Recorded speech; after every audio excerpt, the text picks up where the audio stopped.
Hi hello ಮಿಸ್ಟರ್ಗೆ ಸ್ವಾಗತ. ಇಂದಿನ ಎಪಿಸೋಡ್ನಲ್ಲಿ ಸ್ಟಾರ್ಟಿಂಗಲ್ಲೇ ಸರಣಿ ಟಾಸ್ಕ್ ಗೆದ್ದಿರುವಂಥ ಮೋಕ್ಷಿತಾ, ಭವ್ಯ ಹಾಗೂ ವಿಕ್ರಮ್ ಮತ್ತು ಹನುಮಂತು ಅವ್ರನ್ನ ಬಿಗ್ ಬಾಸ್ ಅವರು ಅಪ್ರಿಷಿಯೇಟ್ ಮಾಡಿದ್ದಾರೆ. ಸರಣಿ ಟಾಸ್ಕ್ ಗೆದ್ದಿದ್ದಕ್ಕೆ ಧನ್ಯವಾದಗಳು. ಮುಂದಿನ ಟಾಸ್ಕಲ್ಲಿ ನಿಮಗೆ ಒಂದು ಟಿಕೆಟ್ ಟು ಫೈನಲ್ ಟಾಸ್ಕ್ಗೆ ಒಂದು ಟಾಸ್ಕ್ ಅಂತರದಲ್ಲಿದ್ದೀರಾ, ಒಂದು ಹೆಜ್ಜೆ ಅಂತರದಲ್ಲಿದ್ದೀರಾ ಅಂತ ಹೇಳ್ತಾರೆ ಬಿಗ್ ಬಾಸು.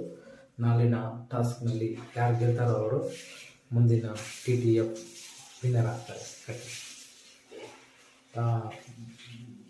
ಮೊದಲ ದಿನ ಟಾಸ್ಕ್ ಬಂದು ಗೆಲುವು ನಿಲುವು ಟಾಸ್ಕ್ನಲ್ಲಿ ಎರಡು ಕಂಬಗಳ ಮೇಲೆ ಇಬ್ಬರು ಒಂದು ಭಾರವಾದ ಚೀಲಗಳು ಇಟ್ಕೊಂಡು ಒಂದು ಹುಕ್ ಇರ್ತದೆ, ಅದನ್ನು ಸಿಕ್ಕಿಸಿ ಇಟ್ಕೊಳ್ಬೇಕಾಗಿರ್ತದೆ.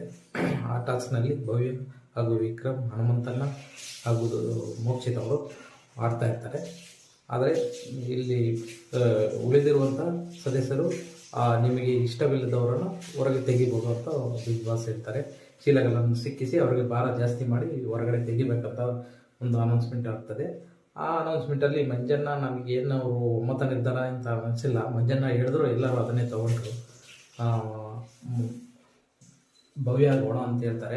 ಅದು ಭವ್ಯ, ಎಲ್ಲರೂ ಭವ್ಯ ಅಂತ ಭವ್ಯಗೆ ಸಿಕ್ಸ್ತಾರೆ. ನಂತರದ ಮೋಕ್ಷಿತ ಅವ್ರಿಗೆ ಮೊದಲನೇದಾಗಿ ಭವ್ಯ ಅವ್ರನ್ನ ಔಟ್ ಮಾಡ್ತಾರೆ, ಎರಡನೇದಾಗಿ ಮೋಕ್ಷಿತ ಅವ್ರನ್ನ ಔಟ್ ಮಾಡ್ತಾರೆ, ಮೂರನೇದಾಗಿ ಭವ್ಯ ಬಂದಮೇಲೆ ಅದು ಒಮ್ಮತ ನಿರ್ಧಾರ ಬರಲ್ಲ. ಇದು ಎಲ್ಲರಿಗೂ ಗೊತ್ತಿರೋದೆ. ಭವ್ಯ ಬಂದಮೇಲೆ ವಿಕ್ರಮ್ ಹಾಕೋಕ್ಕೆ ಬಿಡಲ್ಲ.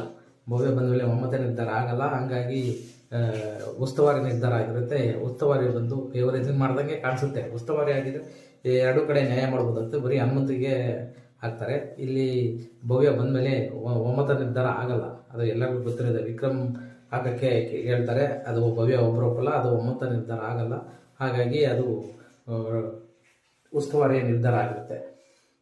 ಭವ್ಯ ಅವರು ಬಂದಮೇಲೆ ನನ್ನ ಪ್ರಕಾರ ಮೋಕ್ಷಿತ ಅವ್ರನ್ನ ಮೊದಲು ತೆಗೆದು ಆಮೇಲೆ ಭವ್ಯ ಅವರು ತೆಗೆದರೆ ಆಟನೇ ಬೇರೆ ಇರ್ತಾ ಅಂತ ನನ್ನ ಅನಿಸಿಕೆ. ನಿಮ್ಮ ಅನಿಸಿಕೆ ಏನಂತ ಕಾಮೆಂಟ್ ಮಾಡಿ ತಿಳಿಸಿ. ಈ ಟಾಸ್ಕ್ನಲ್ಲಿ ವಿಕ್ರಮ್ ಅವರು ವಿನ್ ಆಗ್ತಾರೆ. ಮೂರನೇದಾಗಿ ಹನುಮಂತನ ಔಟ್ ಆಗ್ತಾರೆ. ನಂತರದ ಟಾಸ್ಕ್ನಲ್ಲಿ ಬಾಲ್ ಟಾಸ್ಕ್ ಬರುತ್ತೆ. ಬಿಗ್ ಬಾಸ್ ಒಂದು ನಂಬರ್ ಹೇಳ್ತಾರೆ. ಆ ನಂಬರಲ್ಲಿ 5 ಬಾಲ್ ಇರ್ತವೆ. 3 ಜನ ಕಾಲಿಗೆ ಹಗ್ಗ ಕಟ್ಕೊಂಡು ಜೊತೆಯಾಗಿ ಕುಂಟುತ್ತಾ ಸಾಗಿ ಬಾಲನ್ನು ತರುವಂಥ ಒಂದು ಟಾಸ್ಕ್ ಆಗಿರುತ್ತೆ ಅದು. ಈ ಟಾಸ್ಕಲ್ಲಿ ಎಲ್ಲರೂ ತುಂಬ ಚೆನ್ನಾಗಿ ಆಡಿದ್ರು. ನಿಲುವು ಗೆಲುವು ಟಾಸ್ಕ್ನಲ್ಲಿ ಭವ್ಯ ಅವರು ತುಂಬ ಚೆನ್ನಾಗಿ ಆಡಿದ್ರು. ಅವರು 4 ಸೀಲ ಚಿಕ್ಕ ಹಾಕ್ಸೋವರೆಗೂ ಭವ್ಯ ಅವರು ಟಾಸ್ಕ್ ವಿನ್ ಅನ್ನೋದ್ರಲ್ಲಿ 2 ಮಾತಿಲ್ಲ. ಆದರೆ ಸ್ವಲ್ಪ ಮಾತಿನ ಬರ ಜಾಸ್ತಿ, ಮಾತು ಜಾಸ್ತಿ ಅನ್ನೋದು ಒಂದು ಸ್ವಲ್ಪ ಕಡಿಮೆ ಮಾಡ್ಕೋಬೇಕಾಗುತ್ತೆ. ನೀನು ಎಷ್ಟೇ ಆಟೋದ್ರೂ ವ್ಯಕ್ತಿತ್ವ ಕೂಡ ಮ್ಯಾಟ್ ಆಗುತ್ತೆ. ಈ ಟಾಸ್ಕು ಬಾಲ್ ಸಂಗ್ರಹಿಸುವ ಟಾಸ್ಕ್ನಲ್ಲಿ 3 ರೌಂಡ್ಸ್ ನಡೆಯುತ್ತೆ. 3 ರೌಂಡ್ಸಲ್ಲಿ ಎಲ್ಲರೂ ಟೂ ಗುಡ್ ಎಫರ್ಟು, ಎಲ್ಲರೂ ಚೆನ್ನಾಗಿ ಆಡಿದ್ರು. ಮಂಜಣ್ಣ ಅವರು ಚೆನ್ನಾಗಿ ಆಡಿದ್ರು. ಆದರೆ ಅವರು ಭವ್ಯ ಅವ್ರನ್ನ ಈ ಥರ ಕತ್ತಿಡಿದು ಇದು ಮಾಡಿದ್ದು ಎಲ್ಲೂ ಚೆನ್ನಾಗಿ ಕಾಣಿಸಲಿಲ್ಲ. ಹಾಗೆ ಅವರು ಅದು ಆಟ ಇರೋದೇ ಹಾಗೆ, ಕಿತ್ತಾಡಲೇಬೇಕು. ಭವ್ಯ ಅವರು ಪದೇ ಮಂಜಣ್ಣ ಅಲ್ಲಿ ಹೊಡೆದ್ರು, ಇಲ್ಲಿ ಹೊಡೆದು, ಈ ಥರ ತಡೆದ್ರು. ಅಂದರೆ ಮೊನ್ನೆ ಟಾಸ್ಕಲ್ಲಿ ಹನುಮಂತಿಗೆ ನೀವು ಹೊಡೆದಿದ್ದು ಸರಿನಾ? ಅದು ಆಟ ಅಂದಮೇಲೆ ಹಾಗೆ ಆಗುತ್ತೆ. ಅದನ್ನು ಹೇಳೋದು ಅದೇನು ಸ್ಪೋರ್ಟ್ಸ್ಮೆನ್ಶಿಪ್ ಅಲ್ಲ, ಖಂಡಿತ ಅದು ಆಟದ ಬರದಲ್ಲಿ ಎಲ್ಲರಿಗೂ ತಗೊಳುತ್ತೆ.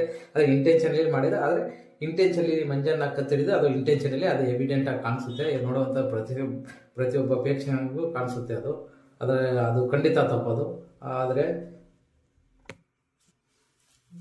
ಗೌತಮಿ ಅವ್ರನ್ನ ಉಳಿಸೋ ಬರದಲ್ಲಿ ಮಂಜಣ್ಣ ಹೇಗಂದರೆ ಹಾಗೆ ತಳ್ಳೋದು, ಮೋಕ್ಷಿತವ್ರನ್ನಾಗಲಿ ಭವ್ಯವ್ರನ್ನಾಗಲಿ ತುಂಬ ನಮಗೇನು ಇಷ್ಟ ಆಗಲಿಲ್ಲ.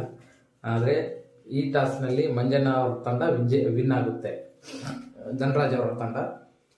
ನಂತರದ ಟಾಸ್ಕ್ ಗೆಲುವು ದೂರ.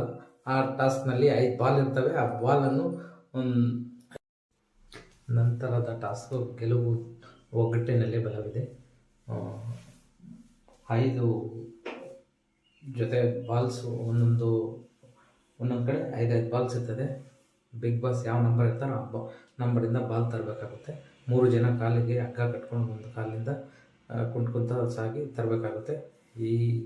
ಈ ಟಾಸ್ಕಲ್ಲಿ ಮಂಜಣ್ಣ, ಮೋಕ್ಷಿತಾ ಹಾಗೂ ಧನ್ರಾಜ್, ಮಂಜಣ್ಣ, ಗೌತಮಿ, ಧನ್ರಾಜ್ ಈ 3 ಜನ ಒಂದು ತಂಡ ಆದರೆ, ಮೋಕ್ಷಿತಾ, ಗೌತಮಿ, ಹನುಮಂತನ ಈ 3 ಜನ ಒಂದು ತಂಡ ಆಗಿರ್ತದೆ. ಈ ಟಾಸ್ಕಲ್ಲಿ ಮಂಜಣ್ಣ ಚೆನ್ನಾಗಿ ಆಡೋದು. ಅದೇ ಗೆಲುವಿನ ಬರದಲ್ಲಿ ಖಂಡಿತ ಭವ್ಯ ಕೂಡ ಈ ಥರ ಕತ್ತಿಳಿದು ಬೀಳಿಸಿದ್ದು ಅದೆಲ್ಲೋ ನನಗೇನು ಇಷ್ಟ ಆಗಿಲ್ಲ, ಚೆನ್ನಾಗೂ ಇಲ್ಲ, ಅದು ಖಂಡಿತ ಅದು ತಪ್ಪು. ಈ ವಿಚಾರವನ್ನು ಸುದೀಪ್ ಈ ವಾರ ಶನಿವಾರ ಹೇಳಲೇಬೇಕಾಗುತ್ತೆ. ಅವು ಈ ಟಾಸ್ಕ್ನ ಬರೋದಲ್ಲಿ ಸ್ಪರ್ಧಿಗಳೆಲ್ಲರೂ ಇವರೇ ಅವರು ಅಂತಲ್ಲ, ಎಲ್ಲರೂ ಮನುಷ್ಯತ್ವನೇ ಬರೀತಾ ಇದ್ದಾರೆ. ಟಾಸ್ಕು TTF ಅಂತ ಹೇಳ್ಬಿಟ್ಟು ಎಲ್ಲರೂ ಏನು ಆಡ್ತಾ ಇದ್ದಾರೆ ಅಂತ ಅವ್ರಿಗೆ ಗೊತ್ತಿಲ್ಲ. ಖಂಡಿತ ಇದು ಅಷ್ಟೇನು ಚೆನ್ನಾಗಿ ಕಾಣಿಸಲ್ಲ ನೋಡುವಂಥವ್ರಿಗೆ. ಟಾಸ್ಕ್ ಓಕೆ, ಅದನ್ನು ಆಡೋ ರೀತಿ ಯಾವ ಥರ ಅಂತ ಅದು ಒಂದು ಇರ್ತದಲ್ವಾ, ಯಾವಾಗ ಆಡಿದ್ಯಾ ಅನ್ನೋದು ಮುಖ್ಯ ಆಗ್ತದೆ. ಗೆಲುವು ಮುಖ್ಯನೇ ಆಗಂತ ಯಾವ ಥರ ಆಡಿದ್ಯಾ ಅನ್ನೋದು ಕೂಡ ಮುಖ್ಯ ಆಗುತ್ತೆ. ಎಲ್ಲರೂ ಇವ್ರೇ ಅಂತಲ್ಲ, ಎಲ್ಲರೂ ಅದೇ ಮಾಡ್ತಾಯಿದ್ದಾರೆ. ಇವರು ಸರಿ ಅವ್ರು ತಪ್ಪು ಅಂತ ಹೇಳೋಂಗಿಲ್ಲ. ಎಲ್ಲರೂ TTF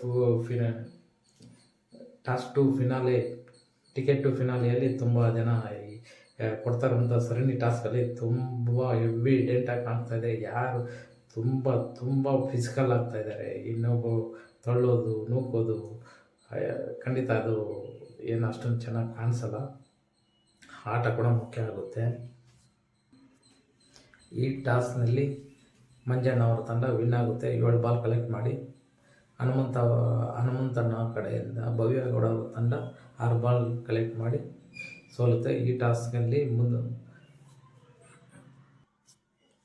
ಮಂಜಣ್ಣ ಅವರು ತಳ್ಳೋದು ಇದು ಮಾಡಿದಂಥ ಭವ್ಯಗೌಡರು ಹೇಳ್ತಾರೆ, ನಿನ್ನೆ ನೀವು ಅದೇ ಮಾಡಿದ್ದು, ಹನುಮಂತ ಅವ್ರನ್ನ ಹೊಡೆದಿದ್ದು. ಅದು ಟಾಸ್ಕಿನ ಬರೋದಲ್ಲಿ ಹೀಟ್ ಆಫ್ ದ ಮೂಮೆಂಟಲ್ಲಿ ಆಗೋದಂತೂ ಅದೆಲ್ಲ ಸಹಜ. ಆದರೆ ಹೇಳ್ಕೊಳ್ಳೋ ಅಂಥದ್ದು ತುಂಬ ಇದಾಗುತ್ತೆ.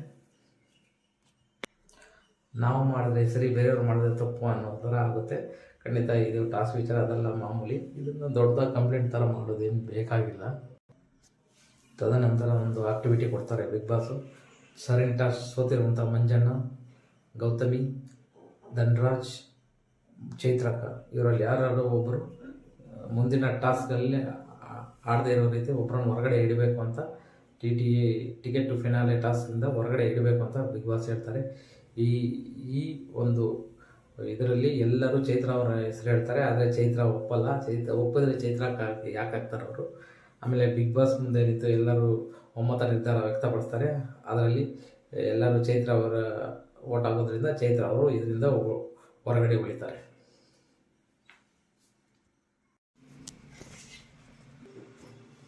ನಂತರ ಇವತ್ತಿನ ಎಪಿಸೋಡ್ನ ಕೊನೆಯ ಟಾಸ್ ಸಾಗುತ್ತಾ ದೂರ ಬಾಲ್ಗಾಗಿ ಒಂದು ಟ್ರ್ಯಾಕ್ ನಿರ್ಮಾಣ ಮಾಡಿರ್ತಾರೆ. ಆ ಬಾಲ್ ಒಬ್ಬರು ಟ್ರ್ಯಾಕಿಂದ ಹಾಕಿ ಈ ಕಡೆ ಬಂದು ಕ್ಯಾಚ್ ಇಟ್ಕೋಬೇಕಾಗುತ್ತೆ. ಒಂದು ಕಲೆಕ್ಟ್ ಮಾಡಿ ಬುಟ್ಟಿಯಲ್ಲಿ ಹಾಕಬೇಕು. ನಂತರ ಆ ಬುಟ್ಟಿಯಲ್ಲಿ 5 ಬಾಲ್ ಕಲೆಕ್ಟ್ ಮಾಡಿದ ನಂತರ ಈ ಉಳಿದಿರುವ ಇಬ್ಬರು ಸದಸ್ಯರು ಚಿಕ್ಕ ಬುಟ್ಟಿಗಳಿರ್ತವೆ, ಅದರಲ್ಲಿ ಬಾಲ್ ಹಾಕಬೇಕಾಗುತ್ತೆ. 1-2 ಕೋಲುಗಳನ್ನು ಹಿಡ್ಕೊಂಡು ಆ ಬಾಲ್ ಹೋಲ್ ಬಂದಾಗ ಕೋಲ್ ಅಗಲ ಮಾಡೋ ಥರ ಒಂದು ಟಾಸ್ಕ್ ಇರ್ತದೆ. ಈ ಟಾಸ್ಕ್ನಲ್ಲಿ ಭವ್ಯ ಅವರ ತಂಡ ವಿನ್ ಆಗುತ್ತೆ.